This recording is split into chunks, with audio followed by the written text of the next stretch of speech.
मनुष्य के सामने जन्मना, मरना, लाभ, हानि, ये बहुत सी परिस्थितियां आती हैं।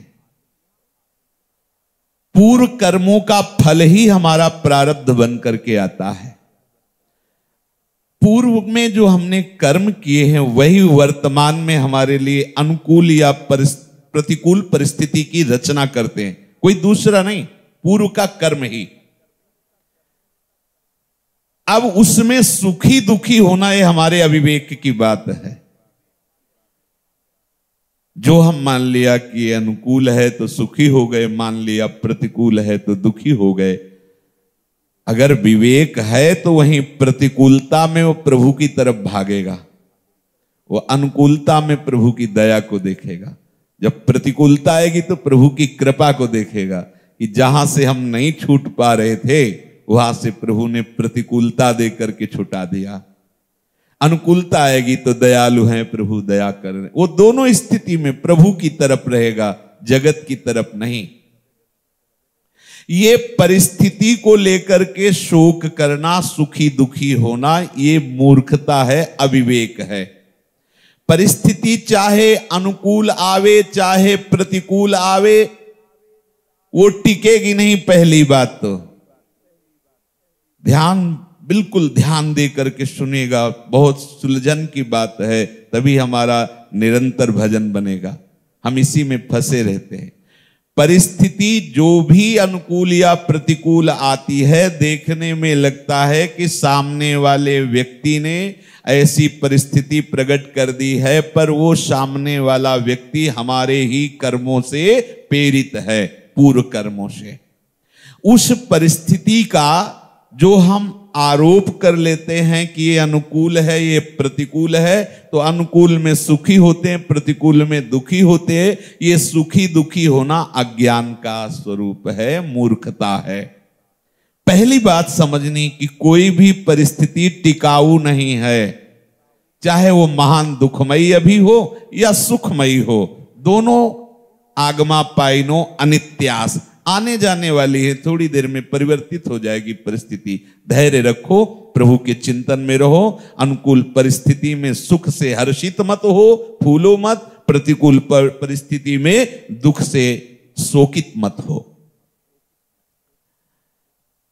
अनुकूल प्रतिकूल परिस्थिति में हर्ष शोक करना, सुख दुख का अनुभव करना, एक केवल अविवेक है।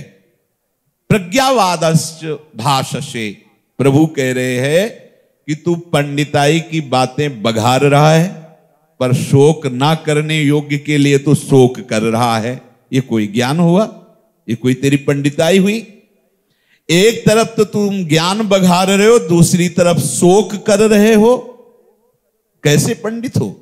केवल तुम बातें बना रहे हो, वास्तव में तुम पंडित नहीं हो। क्योंकि जो पंडित है वो सुख दुख में, अनुकूलता प्रतिकूलता में, हर्ष शोक में समान भाव रखता है, वो फंसता नहीं है, कभी भी वो शोक नहीं करता है। तो तुम बातें तो कर रहे हो पंडितों जैसी, लेकिन हो तुम अविवेकी। पंडितों जैसी बात कर रहे हो। कुल का नाश होने से कुल धर्म नष्ट हो जाएगा, धर्म के नष्ट होने से स्त्रियां दूषित हो जाएंगी, स्त्रियां दूषित होने से वर्ण संकर पैदा होने से कुल के सारे जो पुरखे हैं वो नरक चले जाएंगे, उनको पतन का मार्ग मिलेगा। ये पंडिताई की बातें पीछे अर्जुन जी कर चुके हैं। जब तू पंडिताई की बातें कर रहा था तो उस समय भी तेरी पंडिताई में अविवेक झलक रहा था, क्योंकि भगवान सद्गुरु हैं, वर्णन करते। तेरी पंडिताई की बातों को भी विचार करके देखो ना, कि तुम्हारी बातों में ही दिखाई दे रहा है कि शरीर नाशवान है और जो जीवात्मा है शरीरी वो अविनाशी है। अगर स्वयं जीवात्मा अविनाशी ना होता तो ये नरक कौन जाता? कौन नरक जाता? क्योंकि मर गया तो मर गया। इसका मतलब मरने वाला शरीर विनाशी शरीर का विनाश हुआ, लेकिन अविनाशी का विनाश नहीं हुआ। वो नरक जाए या स्वर्ग जाए, जो तू बात कर रहा है उसमें भी ज्ञान छुपा हुआ है। तूने कहां विचार किया ऐसा? अगर तुझे कुल और पितरों की चिंता होती है, पतन का भय होता है, तो इसका मतलब है कि शरीर छोड़ने के बाद कोई जाता है, तो जो जा रहा है उसका तो विनाश नहीं हुआ ना, वो अविनाशी जीवात्मा है। और शरीर सबका विनाश होता है, तो शरीर को लेकर के तेरा ये शोक करना ज्ञान ही तो है। गतासून गतासूंश्च, प्रभु कह रहे हैं सबके शरीरों का वियोग होगा, विनाश होगा। बैठा लो, ये जो पांच भौतिक ढांचा है इसका नाश प्रतिपल हो रहा है। तुम्हें समझ में नहीं आ रहा, ये नष्ट होगा। बैठा लो अपने दिमाग में, ये जो पांच भौतिक ढांचा है, जो आकाश, वायु, अग्नि, जल, पृथ्वी, इन पंच तत्वों से रचित है, इसका विनाश होगा। जब पक्का है विनाश होगा तो फिर शोक कहां करना? जिसको पता है कि ये नष्ट हो जाएगा, उसके लिए शोक क्यों करना? शोक किया, ये तुम्हारी गलती है, ये तुम्हारा अविवेक है। जो मर गए हैं उनके लिए शोक करना तो बहुत बड़ी गलती है। कारण कि मरे हुए प्राणियों के लिए जो दुखी होकर के आंसू बहाता है, तो जैसे कोई शरीर छोड़कर जब जाता है, उसको जो हम पिंडदान या जो जल अर्घ दान देते हैं, वो दैवी विधान से उसके पास पहुंचता है, ऐसे ही जो मृतात्मा के लिए शोकित होकर आंसू बहाता है, नाक, कफ आदि निकलता है, ये उसको परवश होकर के खाना पीना पड़ता है। जिसके लिए तुम रोते हो, ये शास्त्र की वार्ता है। श्लेष्माश्रु बांधवैर्मुक्तम प्रेतो भुंक्ते यतो अवशः तस्मान्नरोदितव्यम हि क्रियाः कार्याश्च शक्तितः। मृतात्मा को जो परिवार वाले, स्नेही मित्र आदि उसके शव के पास बैठ करके रोते हैं, छाती पीटते हैं, उनके जितने आंसू निकलते हैं, कफ निकलता है, नाक, श्लेष्मा आदि, अश्रु आदि, वो सब उस जीवात्मा को भोगना पड़ेगा, खाना पड़ेगा। भूंगते यतो अवशः, विवश होकर उसे प्राप्त होगा वो। तस्मान नरोदितव्यम ही, किसी का भी शरीर छूटने पर रोना नहीं चाहिए। यह ज्ञानी जन है, कुछ तो रोने का व्यवहार निभाया जाता है कि वो हमारे जब मरे थे, वो आके पड़ोसी रोए थे, उनके हम मरा, चलो हम भी रो। कोई लगाव नहीं है। वहां जाके थोड़ा यहां तक घूंघट कर लिया जिसे दिखाई न दे, और बस शुरू पार्टी होती रोने की। पूरा समुदाय आता है थोड़ी देर रोने के लिए, वो मतलब व्यवहार जैसे नहीं होता है। ये सब अज्ञान की धरा। स्पष्ट शास्त्र आदेश कर, तस्मान नरोदितव्यम, किसी के मरने पर रोना नहीं चाहिए। क्रिया कार्याश्च शक्तितः, उसकी जो अंतिम क्रिया है उसको प्रसन्न मुद्रा से करो, नाम कीर्तन करते हुए, भगवती यश गान करते हुए। ये रोना, उसको विवश होकर वो आंसू, ये सब। मृतानां बांधवा ये तु मुंचन्त्यश्रूणि भूतले पिबन्त्यश्रूणि तान्यद्धा मृताः प्रेताः परत्र वै। शरीर छोड़ने वाले जीवात्मा के जो बंधु बांधव, स्नेह संबंधी इस भूतल पर उसके लिए आंसू आदि का त्याग करते हैं, उन आंसुओं को, मृतात्मा को परलोक में पीना पड़ता है, नाक, लाट। इसलिए जिनके शरीर छूट गए उनके लिए तो शोक करना बनता ही नहीं। बोले कितना निर्दयी, वो तो मर गया है और ये कथा सुना रहे हैं कि अरे एक आंसू भी नहीं आया इन लोगों के, कितने निर्दयी। किसके लिए? देखो, जब सच्चा ज्ञान प्रकट होगा तो ये शरीर जैसे मुर्दा होने पर ऐसे आपको वर्तमान में भी प्रतीत होगा। इससे कोई वैसे भी प्रेम की दिशा में वर्ण पांचों भूले देह शुद्ध, आचार्य चरण कह रहे थे बचन मिथुन मुख निसरत, सुनि सुनि देह दशा किन भूलो। अब जो जी रहे हैं, जो मर गए उनके लिए तो शोक करना बनता ही नहीं, और जो जी रहे हैं उनके लिए शोक करना बिल्कुल नहीं बनता है। हां, जो आपका कर्तव्य है उनका पालन पोषण करो, उनके लिए जो व्यवस्था है प्रबंध करो, पर उनके लिए चिंता करना, उनके लिए शोक करना, इनका क्या होगा, इनका क्या होगा, कैसे भरण पोषण होगा, हम हैं तो सहायता कर रहे हैं, हम नहीं होंगे तो सहायता कौन करेगा, ये चिंता शोक ये सब अज्ञान की धरा में होता है। विश्वम्भर भगवान अनंत ब्रह्मांडों के जीवों का पालन पोषण कर रहे हैं, आप कर रहे हो क्या? आप केवल अज्ञान से 4 लोगों को अपना परिवार मान लिया और उन्हीं की चिंता शोक में ये अमूल्य जीवन नष्ट कर रहे हो। वो सोचता है कि आज तो मैं कमा रहा हूं, कल कमा नहीं पाऊंगा, शरीर बूढ़ा होगा, फिर क्या होगा हमारे दुलारे बच्चों का, हमारे आश्रित पत्नी का। वो चिंता में शोक में अंदर ही अंदर जलता रहता है। अगर धन की अच्छी व्यवस्था हो जाए तो सुख मिल जाएगा। धन की अच्छी व्यवस्था कैसे होगी? चलो चाहे पाप करना पड़े, हिंसा करना पड़े, दुराचार करना पड़े, पर मेरा परिवार सुखी रहे, जो कामना करे वो मैं उनकी पूर्ण कर सकूं, क्योंकि अभी समय है, आगे बूढ़ा हो जाऊंगा, क्या हो। तो नाना प्रकार की चिंताओं में। अब आप लोगों को इसलिए अनुभव नहीं होगा कि आप इधर आ गए ना रेखा के इधर, तो यहाँ धाम और धामी की अपार कृपा के द्वारा आपका पोषण हो रहा है, आंतरिक और बाह्य, तो आप निश्चिंत है शरणागति के बल पर। लेकिन उनसे पूछो जो संसार में है, शरीर के साथ संबंध रखने वालों की यही दुर्दशा होती है। शरीर के साथ एकता मानने से, शरीर का पालन पोषण करने वालों के साथ ऐसा घनिष्ठ अपनापन हो जाता है कि उसे लगता है कि मेरा परम हितैषी ये शरीर संबंधी है, पिता माता भाई बंधु, ये ऐसा लगता है। वो अपने कुटुंबियों को ही अपना परम प्रेमी, परम हितैषी, अपना सब कुछ मान लेता है, और चिंता शोक अपराध ये सब उसके हृदय में प्रकाशित रहते हैं। ध्यान दीजिए, आपकी चिंता का कारण, आपके शोक का कारण, आपकी अपराध की वृत्तियों का कारण ये आपका शरीर से अपनापन है। शरीर से अपनापन होने के कारण लगता है गुरु या संत या भगवंत ये तो बहुत दूर की बात, ये मेरी माँ है, ये मेरे पिता है, इन्होंने मुझे प्यार, ये मुझे असली प्यार करते हैं, इसलिए नहीं समझते, तुम नहीं समझते।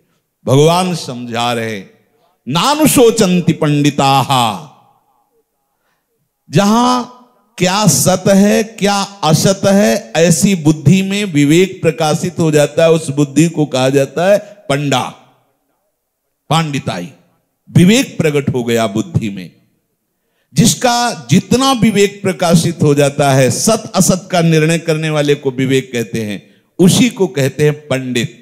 प्रभु कहते नानुशोचन्ति पंडिताः, जिसकी बुद्धि में ज्ञान का प्रकाश हो गया, क्या सत है क्या असत है, वो कभी शोक नहीं करता, ना तो मरने वालों के प्रति और ना जीने वालों के प्रति, क्योंकि वो जानता है कि सत का कभी विनाश नहीं होगा, अभाव नहीं होगा, और जो असत है उसका अभी वर्तमान में भी भाव नहीं। आपको लग रहा है कि मैं हूं, नहीं, ये वर्तमान में प्रति सेकंड नष्ट होता जा रहा है। इसलिए विवेकी जन चिंता नहीं करते।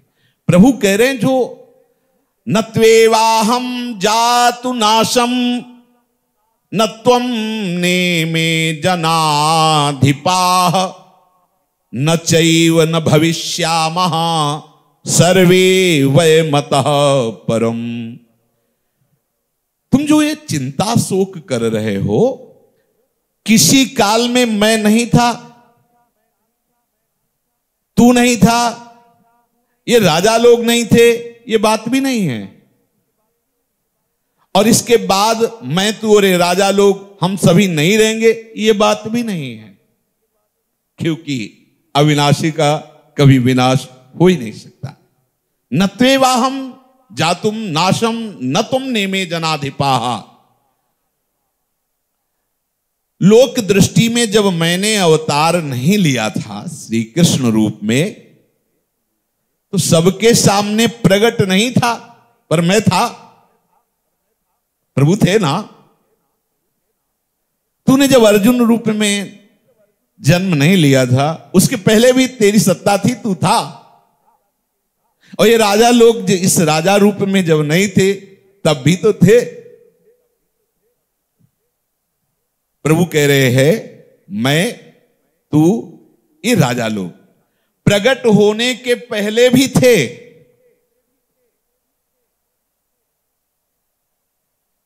नित्य तत्व जो जीवात्मा है वो कभी नष्ट नहीं होता, इसलिए भगवान कह रहे मैं तू ये राजा लोग। तत्वता कहने में तीन है, बात एक ही है, मत्तः परतरम नान्यत् किंचिदस्ति धनंजय। तो सत वस्तु पहले भी थी, वर्तमान में भी है और भविष्य में भी रहेगी। भूत भविष्य वर्तमान काल देश परिस्थिति अवस्था घटना ये सत्य का नहीं है। अवस्था घटना भूत भविष्य वर्तमान ये सब इस असत को लेकर है। सत्य तो एक रस विद्यमान रहता है। न चयु वयमतः परम। भविष्य में ये शरीर नहीं रहेंगे, पीछे भी नहीं रहे हैं, वो वर्तमान में भी नहीं है, केवल आपको बोध हो रहा है माया के कारण। वर्तमान में भी प्रतिपल नष्ट हो रहा है। जैसे हम यमुना जी दर्शन करने गए तो देखा कि ये जल, और सबसे कहते देखो कितना जल है, बढ़िया सुंदर, जो हमारी दृष्टि में पर हमारी दृष्टि जिस जल में पड़ी थी वो कितने प्रवाह में निकल गई, पर हम मानते हैं ये वही जल है। वो जल तो निकल गया, ऐसे ही प्रवाह हो रहा है इसका, विनाश की तरफ जा रहा है, क्योंकि ये विनाशी अविनाशी एक रस चेतन अमल सहज सुख राशि, उसका कभी विनाश नहीं होता। भविष्य में शरीरों की ये अवस्थाएं नहीं रहेंगी और ये शरीर भी नहीं रहेगा, परंतु इन अवस्थाओं के बीच में भी वो जीवात्मा रहता है ना। देखो आगे भगवान इसी का खुलासा करते हैं कि देहिनोस्मिन यथा देहे कौमारम यौवनम जरा तथा देहांतर प्राप्तिर धीरस्तत्र न मुह्यति।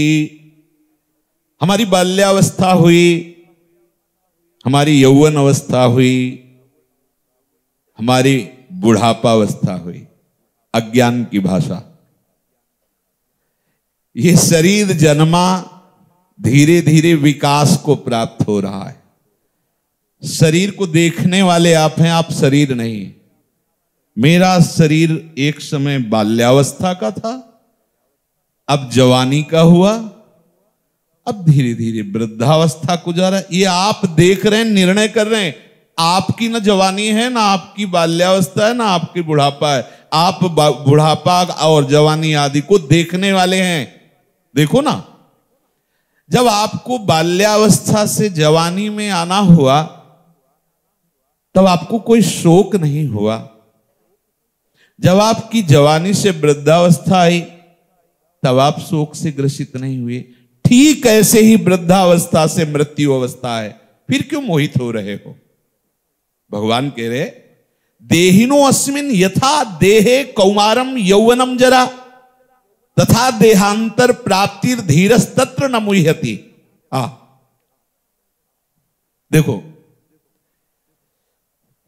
जब हम नींद में नहीं गए थे तो बोध हो रहा था हमें या मैं, और जब हम नींद से बाहर उठे तो मैं हूं। तो नींद में क्या थे तुम? नहीं थे क्या? क्योंकि नींद का भान किसको हो रहा था? अगर तुम नहीं थे तो ये कौन बोला कि आज मैं बहुत अच्छा सोया?